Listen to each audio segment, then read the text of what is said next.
Bismillahirrahmanirrahim. Assalamu alaikum. Welcome to NEWSROOM. I'm your host Khalid. Today is the 30th of August 2023 and these are the stories that we'll try to decipher during the course of our show.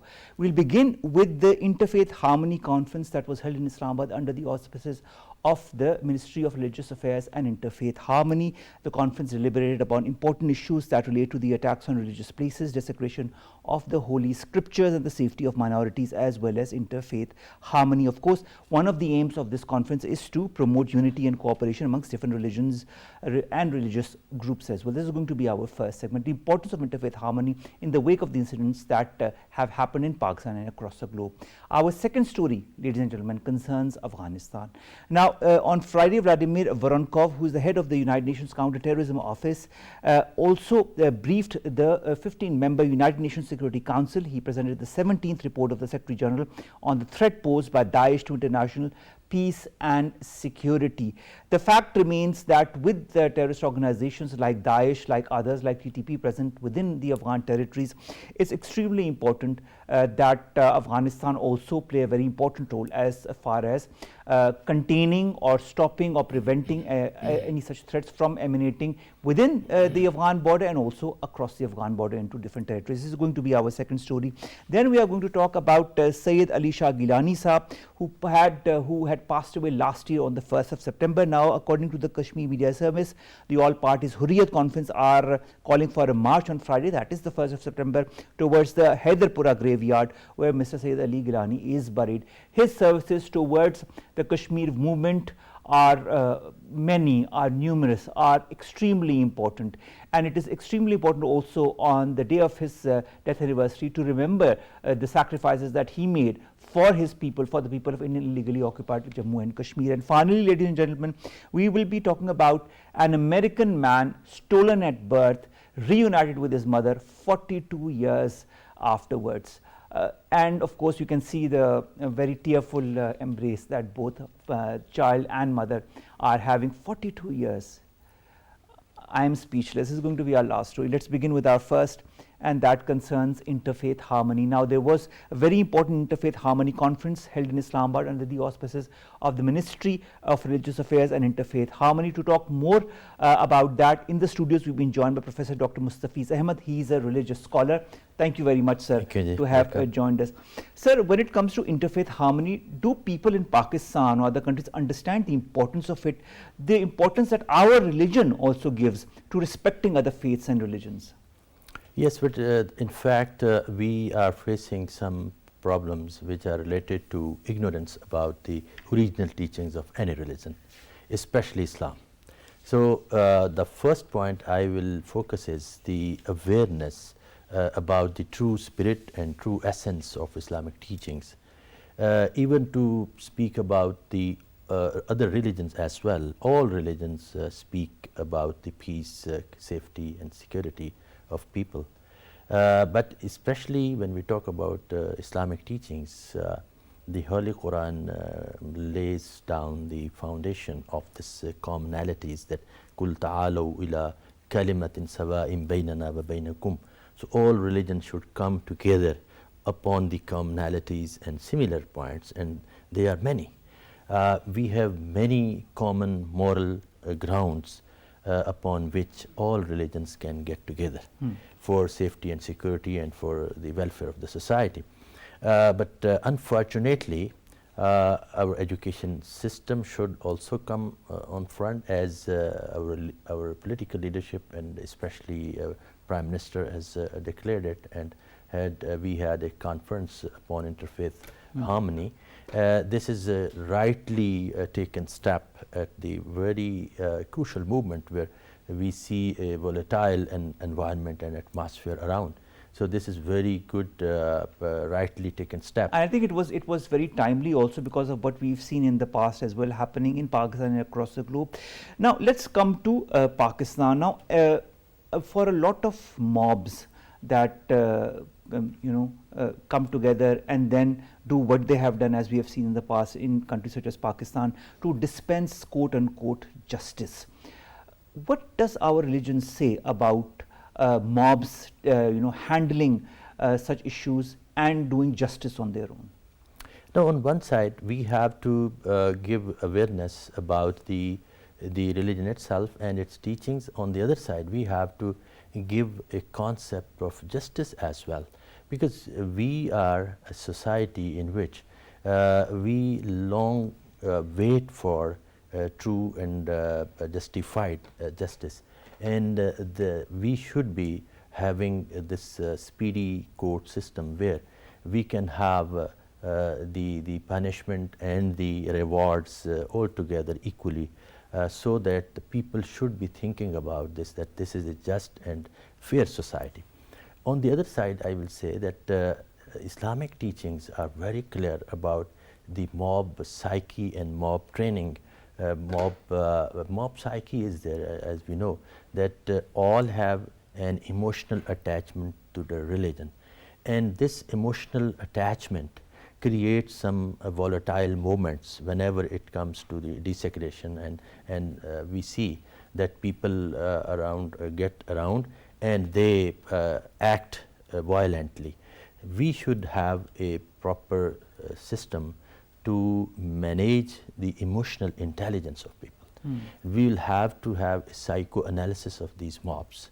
We will have to have a psychoanalysis of the teachers who are teaching these kinds of information passing to population, and we will have to have a training system for imams, khutabas, aimmas, and teachers for the sake of argument. But you talk of ulama and khataib and how their role becomes very important. This I wanted to highlight a lot, because you know, when you look at the recent incidents where earlier this month a man in Turbat was killed in the southern province of Balochistan after being accused of blasphemy. Earlier this year in February, an angry mob snatched a suspect from prison cell in the rural district of Nankana and lynched him for allegedly desecrating pages of the Quran. And then, of course, we saw what we saw in in other places as well in Pakistan.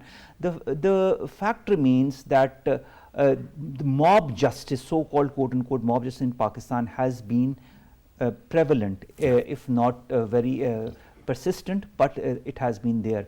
We don't see much of that justice in any other Islamic country across the world.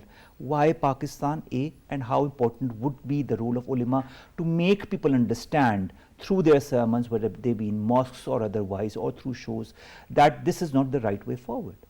Yes, the first and the foremost reason being the ignorance about the religious teachings on one side, just having a blind emotional attachment, and secondly, there is no preaching or you can say education this being parted to these populist society, that we have to live together with other religions as well, and we some of them of the teachers and the imams, they are giving a message of superiority of Islam over other religions, and some other religions also rise up with some of likely same emotions.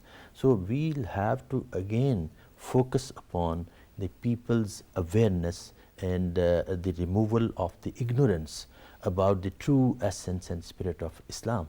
And secondly, today's world is influenced mainly by the e-media, by the social media, and so on and so forth. And sometimes it's very wrongly, things are put forward that incite people's sentiments. Yeah, social media becoming a tool in the hands of such heinous motives. So we'll have to organize and regulate this social media and e-media as well. They should have their consciousness about the responsibility they have at the mercy of theirs, the human minds. They are attending to them, they are being influenced by them. So we'll be using this tool as well. On the other side, the religion is misrepresented, and that is what gives rise to issues such as Islamophobia, because you portray your religion in such a manner through issues and through statements that are not as per the injunctions of Islam and the teachings of our Holy Prophet ﷺ, and that leads to misinterpretation of our religion within other religions. Yes, the presentation and the representation both are being wrongly done here and in the world as well. we see that the Islamophobia has on one side internal factors which are overlooked in general. I think that internal factors are there, that how we should be teaching our youth, how our representatives and presenters should be taught and trained, that how to present a real Islam. They are just interpreting in their own ways, and then they act upon as their mindset has brought up. And the very basic step that should be taken is the primary education and the teenager bracket. That should be focused, so that the near future, at least after 20 or 30 years, we can see havoc coming again. So we'll have to focus upon these young generations, so that they might be taught and trained in such a way that they should have an equal opportunity for all. They should think that they all are children of Adam. All they are having their own religious variety and diversity should be accepted. And this acceptance will come out only if we manage the emotional intelligence of people. Exactly. What, in your point of view, Dr. Saab, is the practical way of tackling extremism, going beyond cliches and condemnations? Actually, these are just, I think, eye washes that you have referred to. We have to have some serious steps in this regard. First of all, I will say that the young generation should be focused in institutions, in schools, in academia, and they should have practical civic engagements like that, working in an environment which is full of togetherness, harmony, and calm and peace. That is what our religion has always taught us. Yes, yeah. And these schools should be focusing the teenagers, so that they be brought up in with such a mindset that they should accept this diversity. Secondly, our educational system have a certain curricula upon which we teach others. The strong nations in the world always focus the primary education system, the philosophy of education, the system at place, and the objectives and learning outcomes. So we will have to revisit our curriculum. All right. Professor Saab, you are also teaching Islamic studies in a very renowned university in Islamabad. The conference today also talked about providing a platform for an open dialogue on topics that are crucial to fostering interfaith harmony. Do you see that within your students? Is there a healthy discussion going on about religion, about the right interpretation of religion in Pakistan? Yeah, we from our own university have started a dialogue forum where we discuss all crucial issues in a very calm and quiet manner, and we debate with argument, and we have trained our students, and this is going on now. Even HEC has promulgated a law or a notification through which Quran and Seerah will be taught in a manner that how to harmonize society, how to have tolerance value, how to have acceptance for diversity, and how to have an etiquette of disagreement.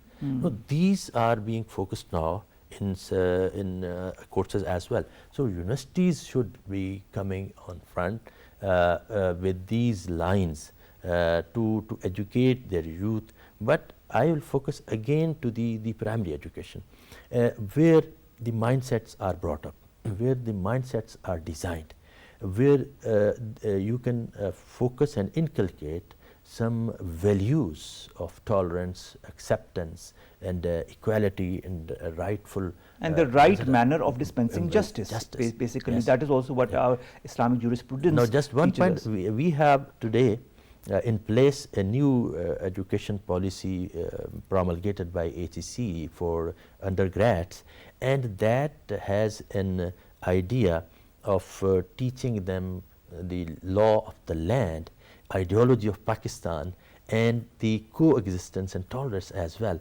And even I have the pride to give this title to the course, that ideology and Constitution of Pakistan should be there to be discussed and to be parted to the young generation, so that they must know how the process of justice can take place if we choose the right path to act upon. True. That is very important, to choose the right path at the right time. Dr. Mustafeez, the fact also remains that on the one hand there are a lot of people who do not understand our religion properly, and for that proper education is required. On the other hand, there are elements that deliberately use the common man in Pakistan to serve their own purpose. I'd like to refer to what the Punjab Inspector General Dr. Usman Anwar has said, that there is a deliberate attempt by another foreign force to create disharmony specifically related to the Jallianwala and the Sargodha blasphemy incident. How can we foil such nefarious designs when it comes to outside forces that deliberately try to create disharmony amongst our religions in order to show an image of Pakistan abroad? Indeed, a scientific and systematic study to dig out the factors behind this heinous activity. And this is very important today, that we shouldn't be just siding this aspect that this is just a religious emotionalism that creates such situation. Actually, there are some other factors as well, and those factors should be searched out by the universities in the research works, and then the policy output should be contributed towards the institutions and the departments of the government, so that those policies should be more effective. And this search is already on the way, as we in our university and other universities.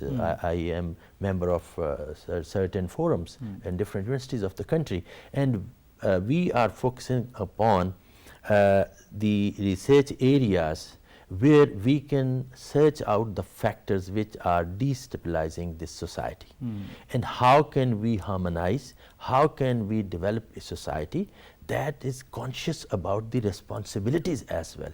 It is not only the matter of rights that we are crying for, it is actually be conscious about the responsibility and duties as well. That is so true. And you know, you said that we need to collectively work in order to root out, in order to take those elements out that are deliberately trying to create disharmony within our country.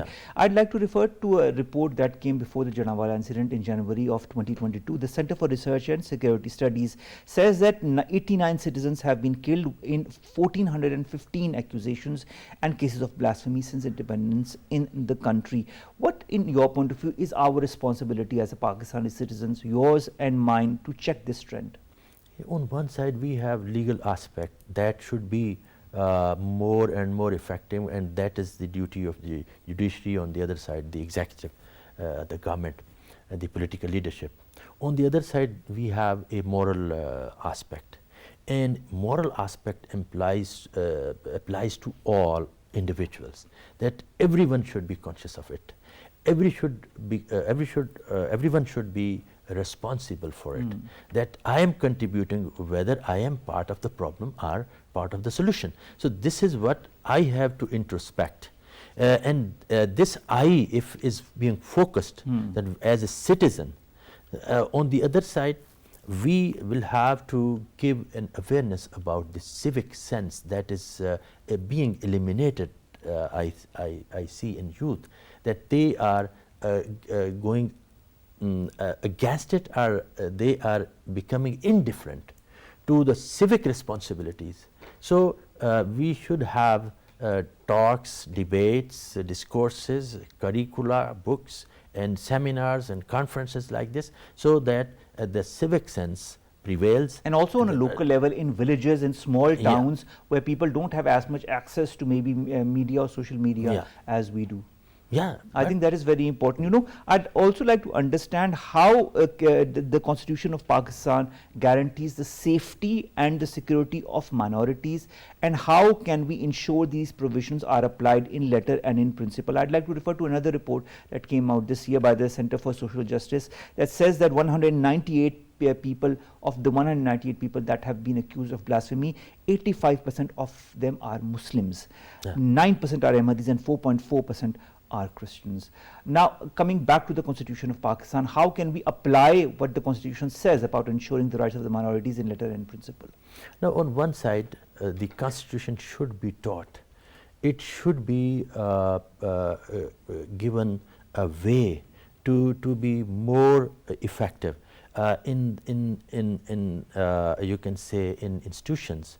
And on the other side, we can say that the educational institutions should be teaching the youth and their leaders to coming to the constitutional framework that protects and gives a safe environment to all citizens.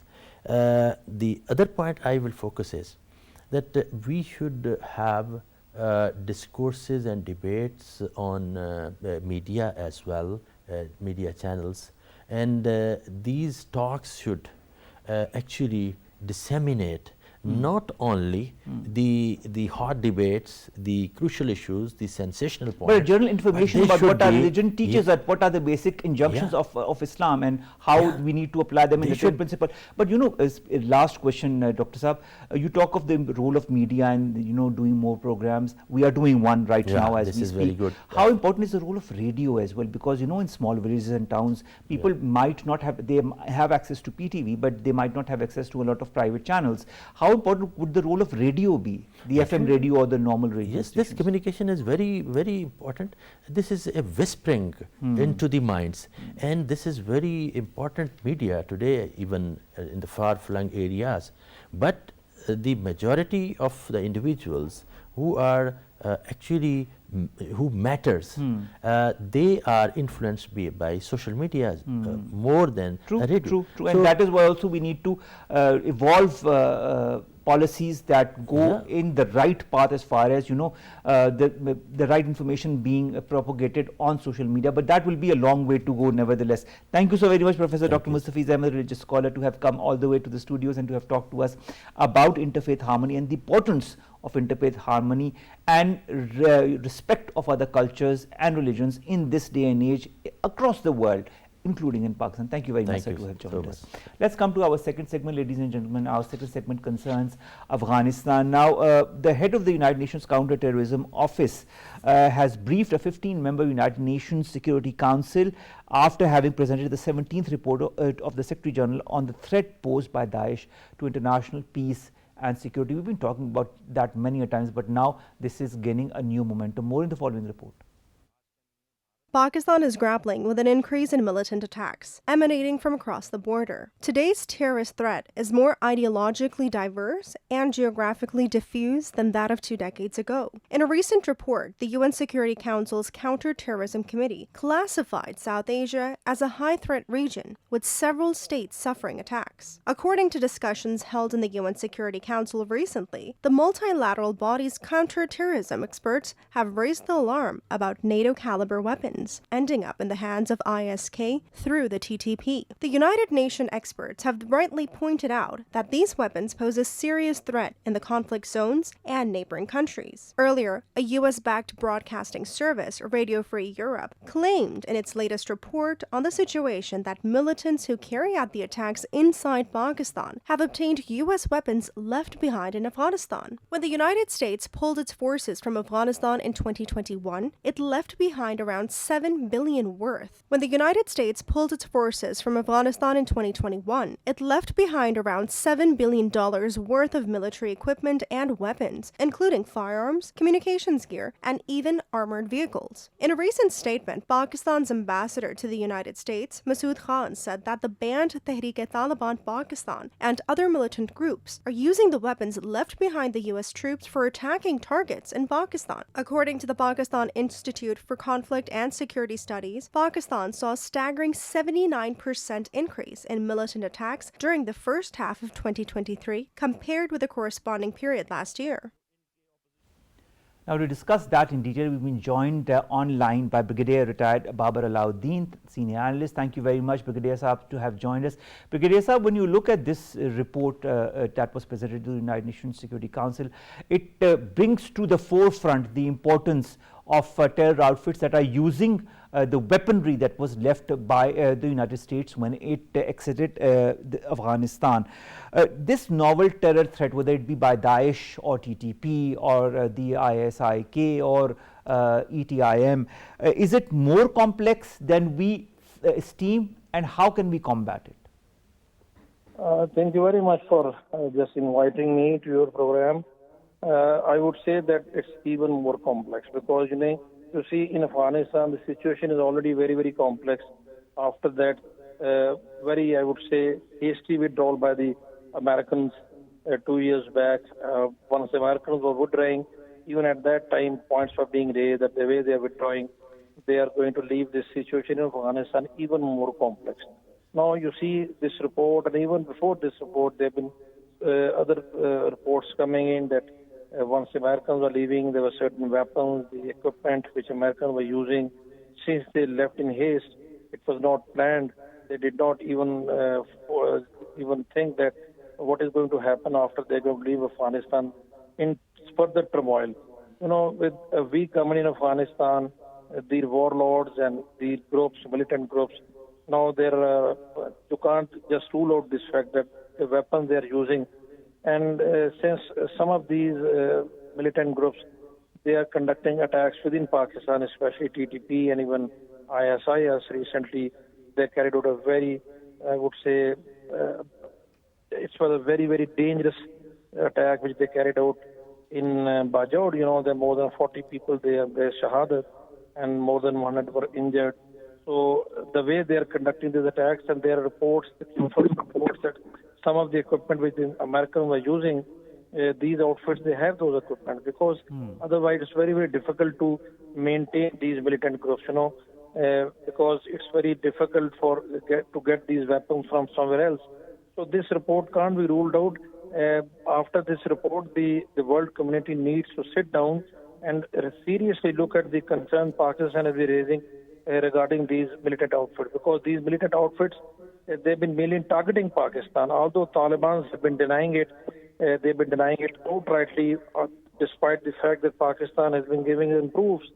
The positive thing is that about 2 weeks back, Taliban Supreme Leader, did give a statement that anybody attacking within Pakistan will not be owned by Afghanistan. Rather, he went beyond the expected line which Taliban has been taking before. But that is something different.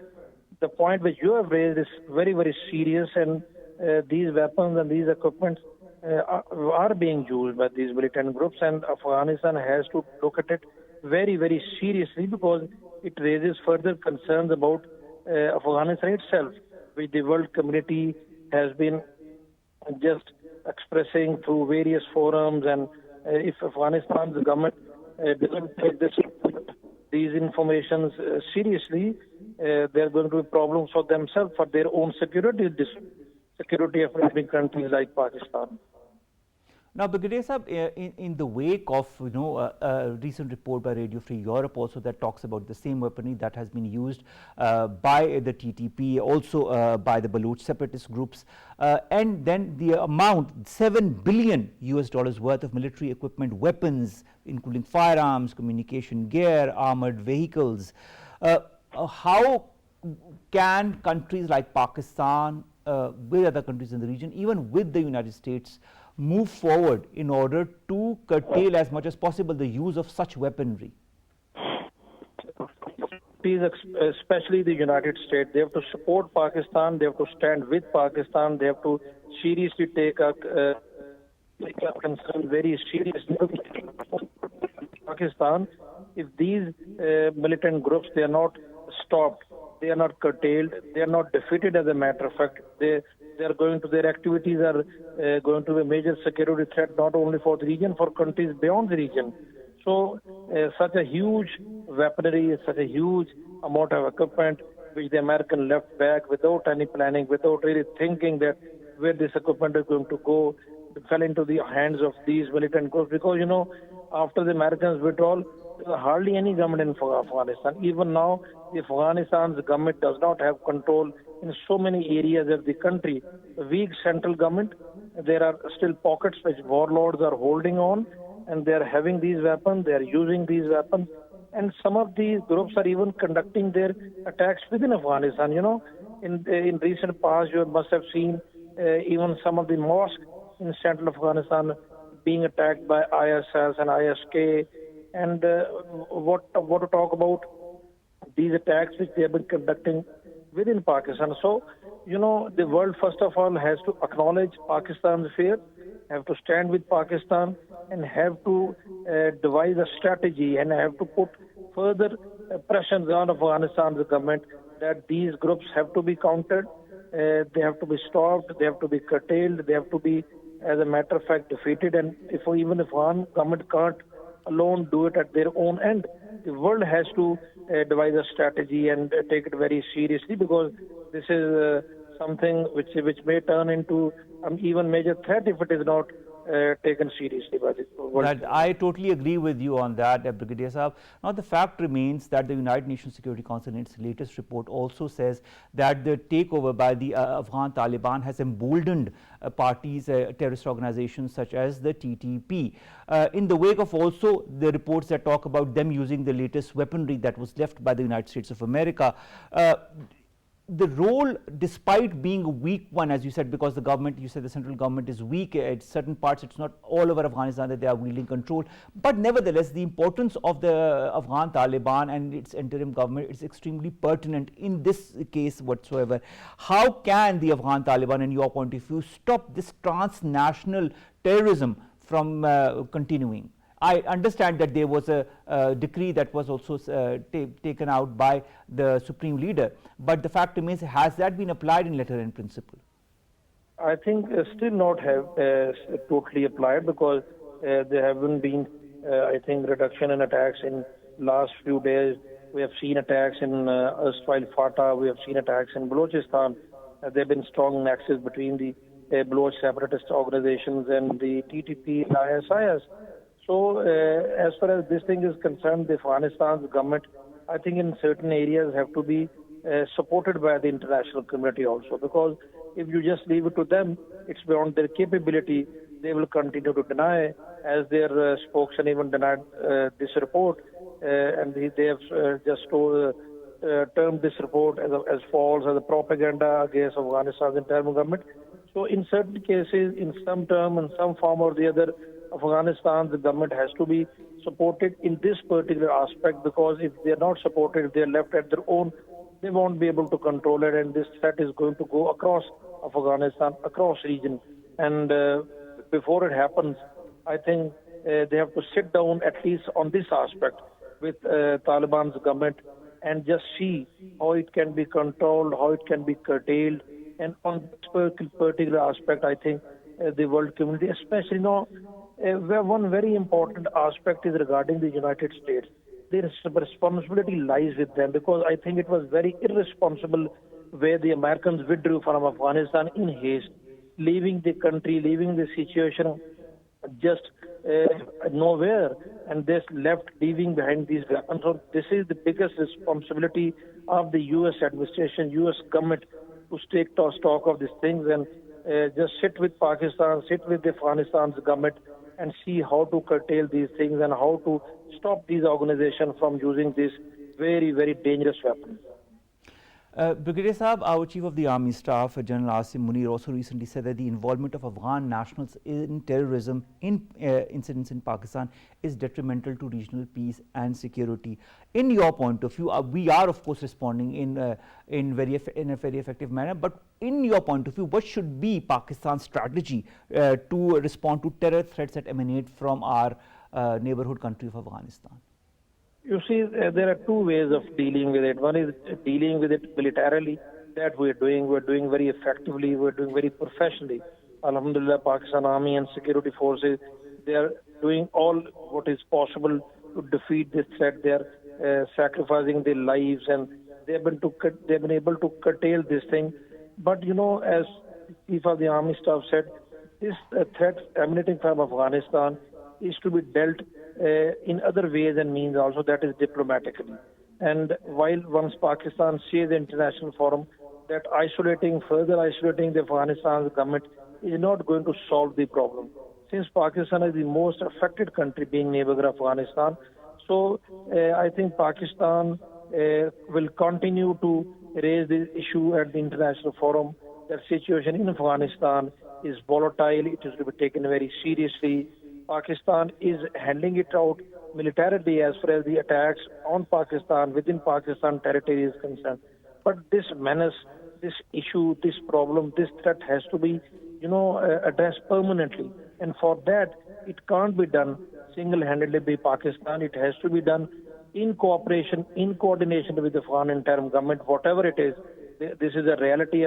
This is a reality on ground that Afghanistan is being ruled, being controlled by Taliban-led interim government. So that government has to be, accepted in a way that they have to be brought on table. Somebody has to sit with them. International community has to engage them, especially from this point of view that this threat, this menace of terrorism should not spread beyond Afghanistan. You can't curtail it within Afghanistan. It has to be controlled within Afghanistan also. All right, so all right. In this whole aspect of different realities that are emerging, another reality is the nexus between the TTP and the ISKP for Assam province. How is that going to impact our regional security landscape? It is already affecting very seriously, because there's a coordination between these groups. Their survival lies in this coordination. If they work, if they operate in isolation, they know they can't be successful. So it's a compulsion upon them to cooperate, to work in unison, and only then they can pose a reasonable threat which they are posing.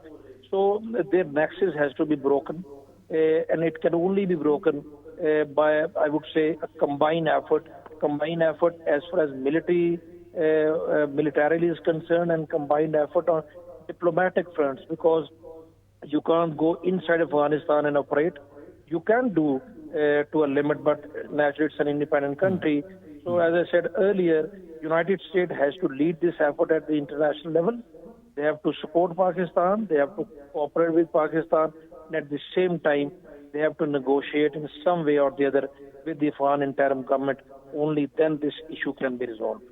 Thank you very much, Brigadier Retired Babar Alauddin Saab, Senior Analyst, to have joined us, to have talked to us about this recent report that has been presented to the United Nations Security Council. And this is a very alarming report, but these are realities that we have already known in Pakistan. But now the international community is waking up, seriously waking up to it. I hope that the necessary measures, as have been alluded to by Brigadier Retired Alauddin Saab, will be put into action by different important world leaders, including the United States of America. Let's come to our last two stories. The first concerns Sayyid Ali Shah Gilani Sahab, whose death anniversary is going to be held on this Friday, the 1st of September. Now, according to the Kashmir Media Service, the All Parties Hurriyat Conference has called for a march on Friday towards the Haidarpura graveyard where Mr. Sayyid Ali Gilani is buried. There are different posters that have cropped out in different parts of the Indian held region, which talk about the people of Jammu and Kashmir to conduct a march towards Haidarpura graveyard in Srinagar. Sayyid Ali Gilani Sahab, as you very well know, died in Indian captivity on the 1st of September in 2021 at his residence in Srinagar, where he had been kept under continued house arrest for over a decade. The fact also remains that there are so many other leaders like Mr. Sayyid Ali Gilani who are still incarcerated, who are still being subjected to brute force by the powers that be, just so that their voices can be muted as much as possible, and they do not demand their right to self-determination as enshrined in the United Nations resolutions. This is something that goes against basic human principles and basic human rights, and I really hope the world does something about it before it is way too late. Nevertheless, the Kashmiri community across the Indian Hill Valley will get together on Friday the 1st of September to honor Mr. Sayyid Ali Gilani 2 years after his passing away. Let's come to our last story, and this is an emotional one for everybody, including myself. Now, this video that you are seeing is of an American man who is reuniting with his mother 42 years after, and of course this is a man who at birth, a child at birth, who was taken away from his mother, and his mother was told that he had died in childbirth. The fact remains that he had been given to somebody else, to other families, and slowly and steadily, there are so many reports of scores of children that were taken away from their families, from their mothers. Now this story is of this American man that was in the United States of America, and Jimmy Lippert Thyden uttered the words hola mama, in fact, I'm really sorry to have mispronounced it, in what seemed like an unremarkable greeting between mother and son. 42 years back, this is what I have said in the beginning, hospital workers took Maria Angelica Gonzalez's son from her arms right after birth and later said that he had died. Gonzalez now met his mother 42 years after, face to face in her home in Valdivia in Chile. He told his mother that he loved her very much in Spanish. They embraced each other amid tears. The mother, of course, was beyond joy because she was seeing her son, who she thought was dead at birth, after 42 years. The fact also remains that this is a story that reminds us of basic humanity, of what we need to be as human beings and what our responsibility is, and how important is it to unearth incidents such as these in order to make people understand that at the end of the day, this is what we are, human beings, and this is the values that we stand for, human values. I hope the world understands, and we do not see a repeat of such reunions decades after between mother and son. With that, we come to an end of today's newsroom. We'll see you inshallah tomorrow with new stories and segments that pertain to us, you in Pakistan. Allah Hafiz.